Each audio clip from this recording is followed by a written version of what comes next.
Salut, salut, salut, salut. Salut les amis. Moi, c'est Paul-Marie-Christiane. C'est ma toute première vidéo sur YouTube. Je vais vous demander de m'encourager. Encouragez-moi. Likez mes vidéos et puis abonnez-vous. Oui. Ici, je parlerai vraiment des problèmes que rencontrent les couples. Mais je parlerai plus des hommes. Je parlerai des problèmes de libido des hommes. Aujourd'hui, je vous parlerai bien de la perte de libido chez l'homme. Il y a des récentes recherches qui ont montré que déjà à partir de 30 ans, il y a des hommes déjà qui commencent à perdre le désir sexuel. Ils sont trop jeunes malheureusement. 30 ans, c'est maintenant que la vie commence. Et déjà, vous perdez déjà, d'autres perdent déjà leur libido. C'est pas normal. Et cela crée des problèmes dans les relations amoureuses. Des divorces, avec ce mari, des divorces. Ça crée des disputes à n'en point finir. Et l'homme va jusqu'à perdre son respect. Du moment où l'homme n'assure plus au lit, il perd son respect. Il est dit que le sexe contribue à 70%.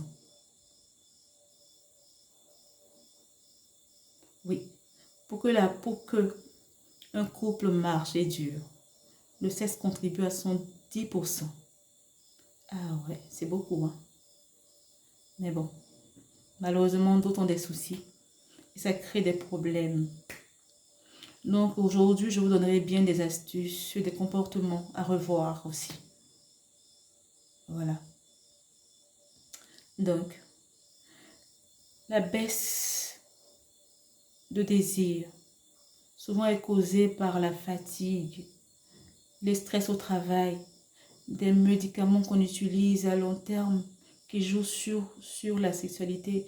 Oh, il y a plein de choses qui causent cela. Mais aussi, il y a des comportements pour aider. Il faut avoir une bonne hygiène de vie. Il faut manger équilibré, manger des fruits et légumes, insérer des fruits et légumes dans l'alimentation. C'est bizarre, mais les fruits et légumes, c'est comme des médicaments, mais que nous ne savons pas. Les fruits et légumes, Dieu a mis des vitamines que même à la pharmacie, on n'en trouve pas. Oui. Et ça régénère le corps. Les fruits et légumes régénèrent le corps. Donc, les hommes, mettez vos fruits et légumes. Insérez ça dans votre alimentation. C'est vraiment important. Et puis, le taux d'alcoolisme. Baissez le taux d'alcool. Baissez. Vous pouvez arrêter. Mais bon, baissez le taux d'alcool. Et si jamais vous prenez si vous suivez un traitement à long terme, et vous sentez que votre libido a baissé, ayez le courage d'approcher le médecin et qu'il change le traitement. Vous trouver d'autres médicaments qui n'auront pas cet effet secondaire-là. Voilà. Et il y a aussi des aliments qui peuvent nous aider. Les huîtres. Il y a, comment on appelle ça? Le safran, le chocolat noir, le ginseng, il y a le poivre de Cayenne, on a aussi le clou de girofle. Et aujourd'hui, je parlerai bien du clou de girofle. Aujourd'hui, je vais vous donner l'astuce avec le clou de girofle pour aider à booster la libido. Voilà, d'abord, je vais vous déjà présenter le clou de girofle, les grains. Je vais essayer de vous présenter, m'arranger pour que vous puissiez voir. Attendez, est-ce que vous voyez le clou de girofle que je vous présente là? C'est comme ça, ça se présente comme ça. Les grains sont comme ci. Et voilà, la poudre est comme ça. Voilà la poudre de clou de girofle. Voilà. Nous avons besoin que du clou de girofle. clou de girofle a tellement d'effets. Il est connu sous... Nous savons qu'il est antifongique, il est déparasitaire, il est anti-inflammatoire. D'autres l'utilisent même pour les maux de dents, la toux, plein de choses. Je ne vous dirai pas tout aujourd'hui. Et là, je vais vous montrer comment faire le thé qui va aider. Voilà. Donc, il faut mettre de l'eau au feu. Et quand l'eau sera en train de bouillir, excusez-moi, quand l'eau sera en train de bouillir, on va mettre les grains de clou de girofle dedans, un peu. On voit un peu, on prend un peu. Un petit poignet comme comme ça. Voyez, on prend.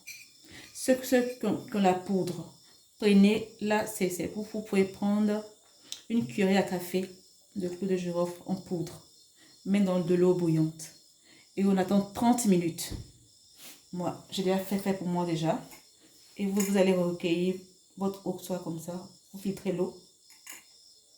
On peut le boire comme ça parce qu'il n'est pas fumé, il n'est pas amer, rien.